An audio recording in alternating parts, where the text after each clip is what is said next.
If I can just close the loop on this, Ms. Harris, on it. One of the things that you tweeted was Amy Coney Barrett was reflexively responding to substantive questions with an evasive answer, which should disqualify her. If you have an evasive answer on anything in this conversation, should we disqualify you? Hold you to the same standard that you tweeted out, not a retweet, but that you tweeted out for Amy Coney Barrett? I'm not an evasive person. I like to answer questions directly. I'm a New Yorker. That's what we do. So I hope if you feel that I'm being evasive, please tell me, and I'll try to be more direct.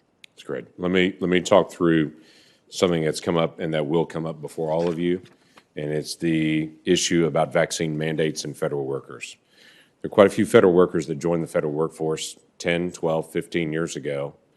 They had a labor agreement. They had an understanding of what it would mean to be able to work with the federal workforce, and they have suddenly learned that they now have to be vaccinated. Now, somewhere around 80+% of our federal workforce is vaccinated, depending on the agency already, but they're 20 some odd percent, some higher in some agencies, some lower in some agencies, that they're not vaccinated for multiple reasons. Some of them may not vaccinate because they've already had COVID and they've recovered from it. And the science shows they have natural immunity, so they don't want to also be vaccinated. Some have health issues where they may be cancer patients, other issues. Some may be pregnant or trying to get pregnant. Some of them may be in a situation where they have a religious issue on being vaccinated, and they don't want to do that. On top of that, currently, we don't know what the policy is going to be, but USDA is talking about a policy saying that if you're in USDA and you're not vaccinated, you can wear a mask and do social distancing, and other agencies are saying, no, you're going to have to all be vaccinated. So what I'm trying to figure out is, if I'm a federal employee and I have a complaint because I'm about to be fired or disciplined or not promoted or not allowed to travel based on a new requirement that was not there, that was not done with collective bargaining in any of my agreements, that's now being imposed on me against the science of the issue of I've already had COVID and recovered from it, why am I being required on this vaccine? What authority does the federal government have to be able to discipline those individuals, and how will you handle a case like that? Limon, let me start with you. I want each of you to answer it, though. Yes, thank you, Senator Lankford. I think that is one of the considerations that, as a Chief Human Capital Officer myself, who has responsibility over safety and security of our employees, looking at this new, the future of work, and now we're dealing with the mandate. So there are a lot of concerns as a policymaker within my federal agency that I'm very concerned about. In this role as the MSPB Vice Chair, we would not necessarily be working on policy setting as much as maybe dealing with adjudications that could come out of the result of this new requirement that's coming out. In my day-to-day work, I have been in some meetings with the Office of Personnel Management and OMB that are working exactly through these issues as you're highlighting right now. There wasn't an executive order mandating this for federal employees and for contractors. There's citations to U.S. code about setting qualifications for these positions.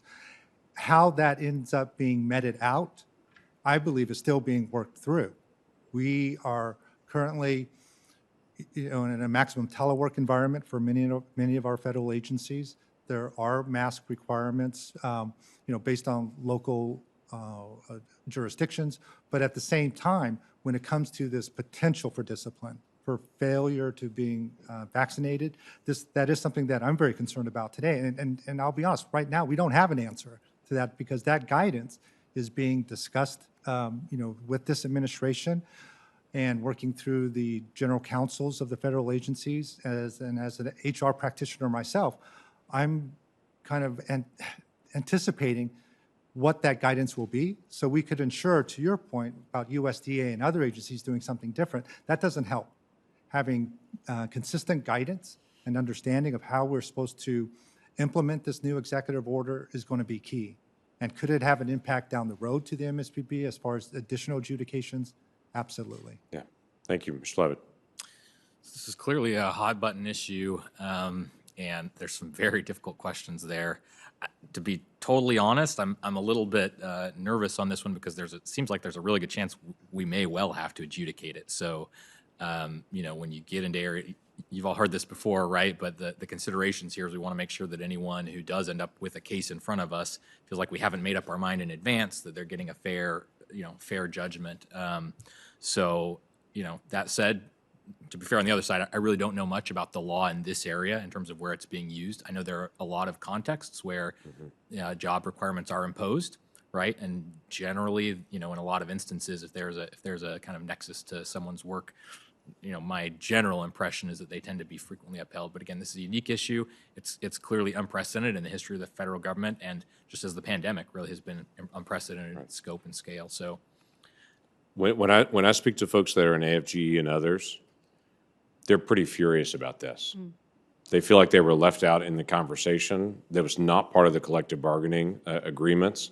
That individuals that have personal exceptions, medical exceptions, religious exceptions, or are already having had COVID and recovered from it, are being disproportionately discriminated against when they worked for the last year through telework, and then now they walk into this buzzsaw of a new mandate for them when they've had a long, successful career with the federal government.